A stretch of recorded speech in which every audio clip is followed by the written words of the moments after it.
माता की, भारत माता की, वंदे वंदे। आज यहां पर उपस्थित हमारे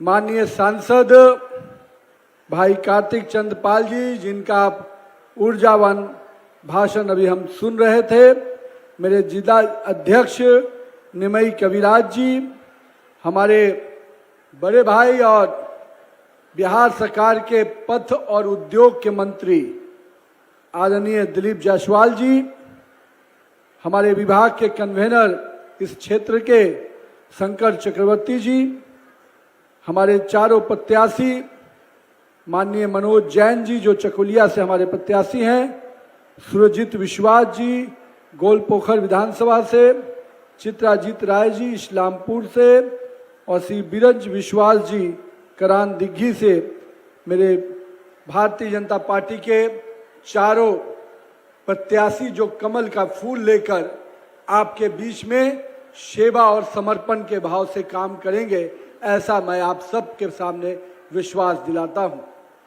हमारे मंच पे उपस्थित भारतीय जनता पार्टी के अपने सभी जिला के पदाधिकारीगण, मंडल के अध्यक्षगण, बड़ी संख्या में यहाँ उपस्थित मेरी मातृशक्ति, मैं आपको प्रणाम करता हूँ। मेरे युवा साथी और मेरे अभिभावकगण और मेरे मीडिया के बंधुगण, इस स्वामी विवेकानंद जी की और नेताजी सुभाष चंद्र बोस की पवित्र नगरी को प्रणाम करता हूँ।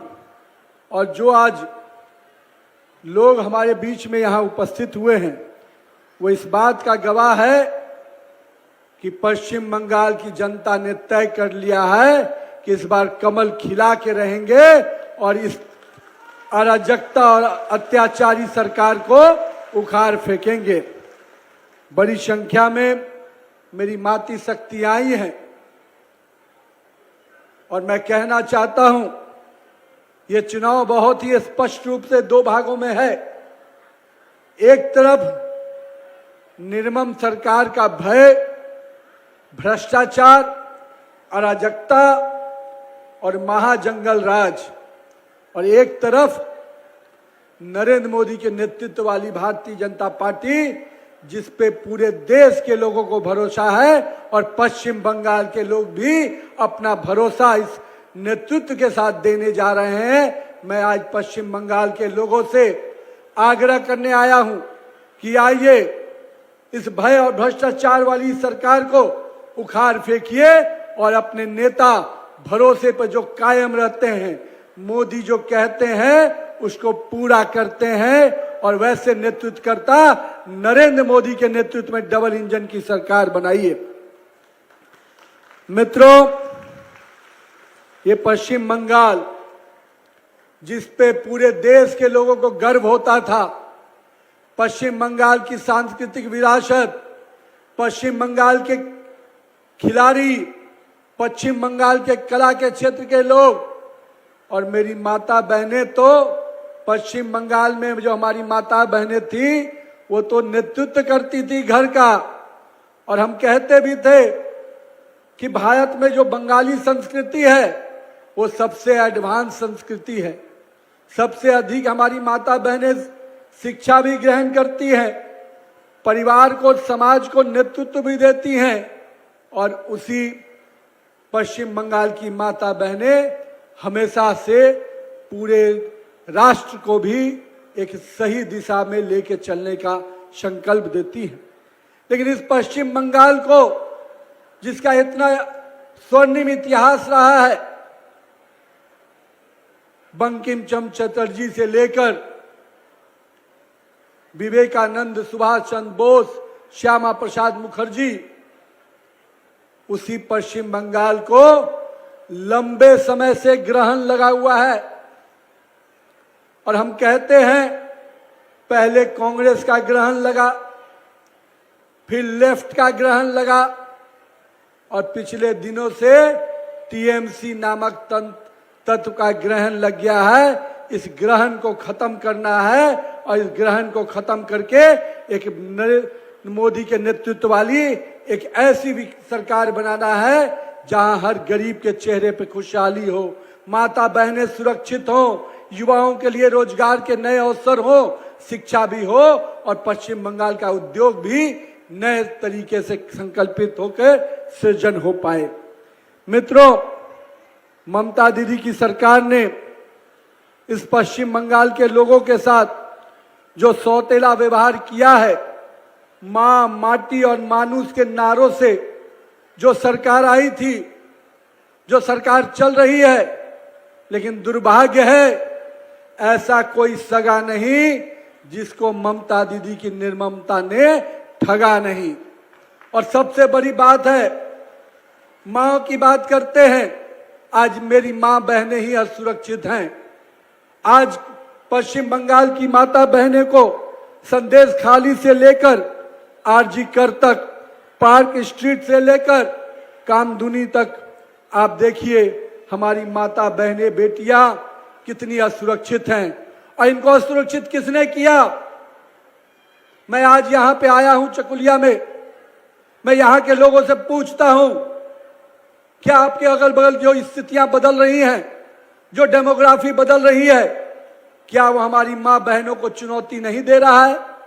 क्या मेरी मां बहनों को अपमानित करने का काम नहीं कर रहा है? अगर वो डेमोग्राफी जो बांग्लादेशी घुसपैठ के माध्यम से इस राज्य के मां बहनों को चुनौती देता हो, अपमानित करता हो, जलित करता हो, क्या उसको सजा नहीं देंगे लोग? मैं पश्चिम बंगाल के युवाओं से आग्रह करता हूं, यहां पर बैठा हुआ एक एक शख्स से आग्रह करता हूं, अपनी मां बहनों के जो अपमान कर रहा है उसका बदला लेने का समय आ गया है। और इस बार मां को भी सुरक्षित करना है, माटी को भी सुरक्षित करना है और मेरे यहाँ के मानुष को भी सुरक्षित करने का समय आ गया। मित्रों, मैं इसलिए इस बात को कह रहा हूं, जो मिट्टी हमारी थी, जहां पे हम पूजा कर सकते थे, हम अपने सांस्कृतिक चीजों को, संस्कृति को आगे बढ़ाते थे, आज वो जमीन घुसपैठियों को देकर नमाज पढ़ने के लिए दिया जा रहा है, लेकिन मेरे दुर्गा पूजा के पंडालों के लिए जगह नहीं मिल पा रही है।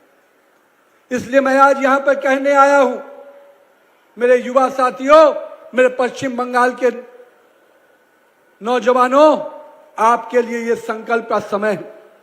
अभी हाल ही में आपने सुना होगा, कांग्रेस के राष्ट्रीय अध्यक्ष ने कहा, समाज विशेष से आग्रह किया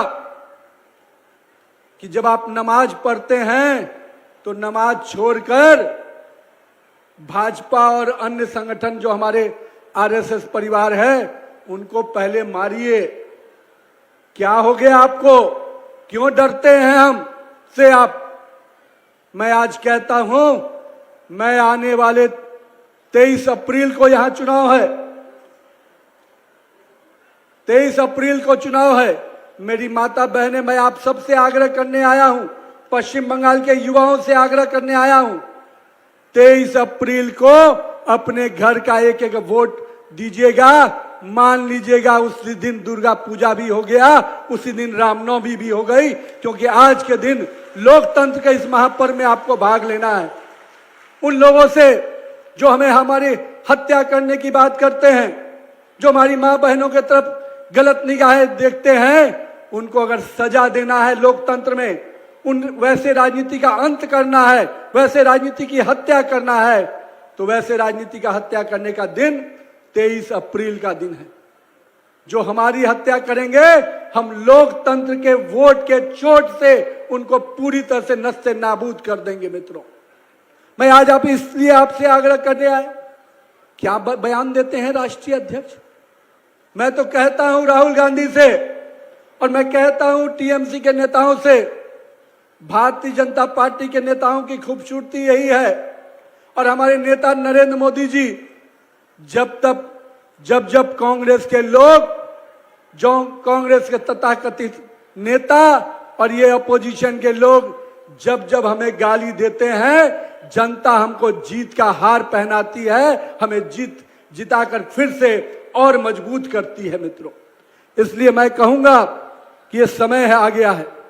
अब यहां पर टीएमसी की सरकार चल रही है लंबे समय से, आपको जानकर आश्चर्य होगा, हमारी मां बहनों का सुरक्षा का विषय हम उठाते हैं तो उनके पास थाना प्रभारी नहीं मिलता है। 300 थाना प्रभारी से पूरा पश्चिम बंगाल देखा जा रहा है और 400 से अधिक थाना प्रभारी को लाइन हाजिर रखते हैं, क्योंकि वो उनके मन के हिसाब से नहीं चलते हैं। उनको पश्चिम बंगाल के लोगों को सुरक्षा देने से मतलब नहीं है, घुसपैठियों को बचाने से मतलब है। मित्रों, आपको याद होगा कुछ दिन पहले ममता दीदी काला कोट पहनकर सुप्रीम कोर्ट गई थी। किसके लिए गई थी? किनको बचाने के लिए गई थी? मुझे आपको बताते हुए दुख होता है कि सुप्रीम कोर्ट का दरवाजा खटखटाने काला कोट पहन के गई थी, तो वो इरादा किसके लिए था? उन बांग्लादेशी घुसपैठियों को बचाने के लिए सुप्रीम कोर्ट का दरवाजा खटखटाने गई थी। 60 लाख से अधिक जो घुसपैठियों के नाम काट दिए गए हैं और जिनके कारण बंगाल के, पश्चिम बंगाल के लोगों का हक मारा जा रहा था, उनको बचाने के लिए दिल्ली गई थी। लेकिन अगर पश्चिम बंगाल के मां बहनों के साथ जो पीड़ादायक घटनाएं घट रही थी, अन्याय हो रहा था, उसके खिलाफ अगर कोर्ट जाती या अपने शासन प्रशासन से उसको सजा दिलवाती तो अपने पश्चिम बंगाल के माता बहनें उनको आशीर्वाद देती। पर उसके लिए तो आपको चिंता नहीं हुई।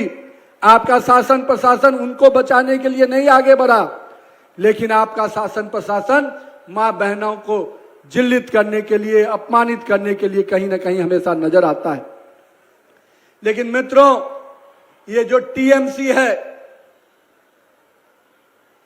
तोलाबाजी वाली सरकार, तुष्टीकरण करने वाली सरकार, माफिया वाली सरकार और महिलाओं का अत्याचार करने वाली सरकार, करप्शन में घिरी हुई सरकार और भाईपों के माध्यम से कट मनी लेने वाली सरकार, इसको इस बार बंगाल की खाड़ी में विसर्जन कर देना है, ताकि आने वाले समय में ऐसा कोई ताकत नहीं खड़ा हो पाए जो पश्चिम बंगाल के लोगों को कहीं ना कहीं शोषण करने के लिए और कहीं ना कहीं अपमानित करने के लिए बना हो।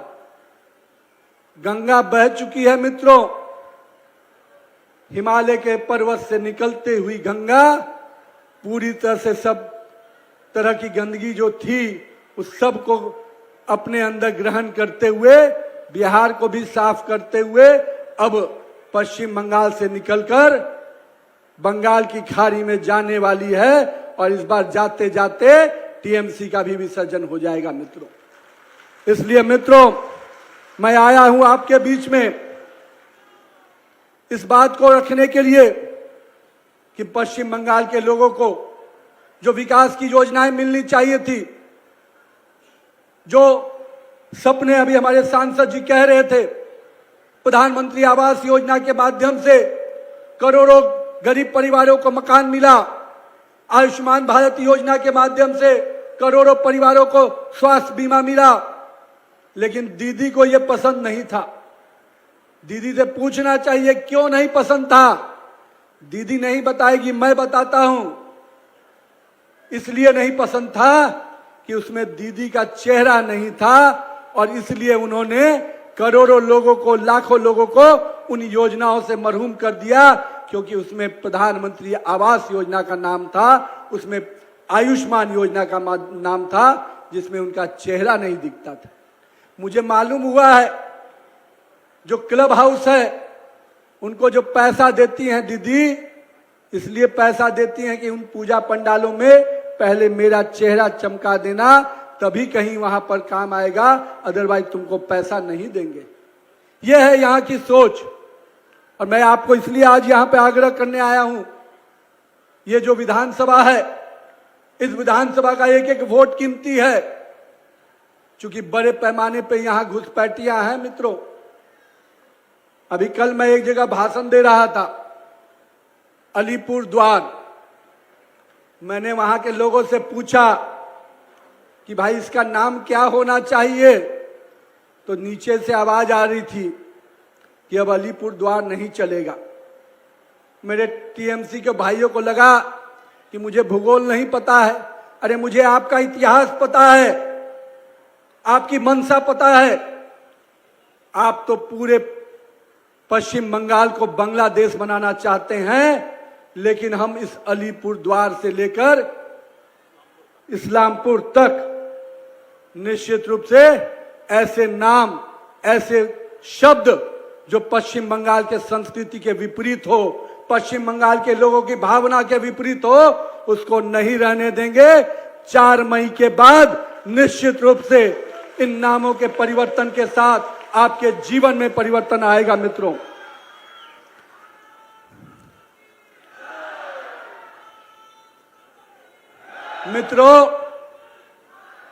यहां की सरकार बड़े बड़े घोटाले की है और मुझे मालूम हुआ 25,000 वैध शिक्षक नौकरियों का रद्द करने का काम हाई कोर्ट ने किया, न्यायालय ने किया और उसके शिक्षा मंत्री जेल भी गए। आपको जान के आश्चर्य होगा, ये शिक्षा मंत्री के घर से 50 करोड़ से ऊपर की राशि मिली। ये किसका पैसा था? ये यहां के नौजवानों के भविष्य के साथ खेलने वाले कौन थे? हम आपको विश्वास दिलाते हैं, ऐसे लोगों की जगह जेल में होगी जो पश्चिम बंगाल के युवाओं के भविष्य के साथ खेल रहे हैं। और आने वाले समय में जैसे जैसे मंत्री का दर्जन भर लिस्ट है, आप निश्चिंत रहिए, इन सब को इनकी सही जगह पर पहुंचाने का काम आपके नरेंद्र मोदी के नेतृत्व वाली सरकार बनेगी तो हम लोग करने जा रहे हैं। मित्रों, मुझे जानकारी मिला, बहुत सारे वंदे भारत सब चीज की चर्चा माननीय सांसद जी कर रहे थे। एक बात और आज आपके बीच में कहने आया हूं। बड़ी संख्या में हमारी माता बहनें आई हैं। माननीय प्रधानमंत्री जी 16, 17, 18 अप्रैल को विशेष सत्र बुला रहे हैं। किसके लिए? माता बहनों को अधिकार दिलाने के लिए, नारी वंदन अधिनियम को लागू करने के लिए। मैं अपने माता बहनों से कहूंगा, नरेंद्र मोदी ने इस देश में लखपति दीदी बनाया। उन लखपति दीदी को स्वावलंबी, खुद पे के पैर पे खड़ा होने का काम कराया। आज हमारी माता बहनें खुद के पैर पे खड़े होकर अपना घर भी चला रही हैं और समाज को भी मदद कर रही हैं। लेकिन इस पश्चिम बंगाल में यहाँ की सरकार की चिंता नहीं है। वो दीदी कुछ राशि देती हैं, पर चिंता मत कीजिएगा, जितना वो देती हैं उतना से अधिक हमारी सरकार देगी और साथ ही साथ आपको सुरक्षा भी देगी, सम्मान भी देगी और स्वाभिमान के साथ आपको आगे लेकर चलने का काम करेगी। लेकिन ममता दीदी से मैं कहूंगा, अगर है हिम्मत आप में तो मेरी माता बहनों को हक दिलाने का जो बिल पेश होने वाला है, जो 33% आरक्षण लोकसभा विधानसभा में मिलने वाला है हिम्मत तो दीदी मेरी माता बहनों का अगर चेहरा देखकर आप उसमें समर्थन करती हैं, तब मैं मालूंगा कि आप महिलाओं का सम्मान करती हैं। नहीं कर पाएंगी, मुझे मालूम है, क्योंकि उनको तो वोट की राजनीति दिखती है, उनको तो तुष्टीकरण दिखता है। लेकिन मैं आपको विश्वास दिलाता हूं, 16, 17, 18 को पूरे देश में मां बहनों की जो आवाज गूंजेगी संसद तक पहुंचेगी और 16, 17, 18 को महिलाओं को एक और नया अधिकार नारी वंदन अधिनियम के तहत मिलने जा रहा है। मित्रों, लेकिन मैं यहां पे आया हूं, कुछ योजनाओं के बारे में हमारे सांसद जी ने कहा, लेकिन मैं एक चीज और कहूंगा। आपने नरेंद्र मोदी को आशीर्वाद दिया तो कश्मीर का लाल चौक तिरंगा से लहराया हुआ नजर आता है। मुझे याद है 2011 और 12 का समय, दिल्ली में बैठी हुई कांग्रेस की सरकार कश्मीर का लाल चौक पे पाकिस्तान का झंडा लहराता था। न बंगाल में दीदी को पीड़ा थी, न दिल्ली में बैठे हुई मनमोहन सिंह की सरकार को पीड़ा थी। लेकिन मुझे गर्व है कि मेरे नेता माननीय प्रधानमंत्री नरेंद्र मोदी जी के नेतृत्व में जो हमारी सरकार बनी, अब कश्मीर का लाल चौक तिरंगे से लहराया हुआ नजर आता है। ये हमारे संकल्प को दिखाता है। 370 धारा को हमने समाप्त करने का बात कहा था और 35A को हमने समाप्त करने का संकल्प लिया था, हमने उसको पूरा किया। हमने पवित्र अयोध्या के प्रभु श्री राम के राम मंदिर निर्माण का संकल्प लिया था। लोग पूछते थे तिथि कब बताओगे, तिथि भी आया और भव्य राम मंदिर बनकर तैयार हो गया। मैं इसलिए आज इस बात को कह रहा हूं कि हमारा नेतृत्व, हमारी पार्टी जब जब जो संकल्प करती है उसको सिद्धि तक पहुंचाने का संकल्प लेती है। इसलिए मैं पश्चिम बंगाल के लोगों के साथ जो संकल्प लिए हूं कि आने वाले समय में 2047 का विकसित भारत जब बनेगा तो पश्चिम बंगाल भी विकसित पश्चिम बंगाल कैसे बने, इसका संकल्प नरेंद्र मोदी ने लिया है और इस संकल्प को भी पूरा करेंगे। बस आपका आशीर्वाद और स्नेह और समर्थन मिलना चाहिए।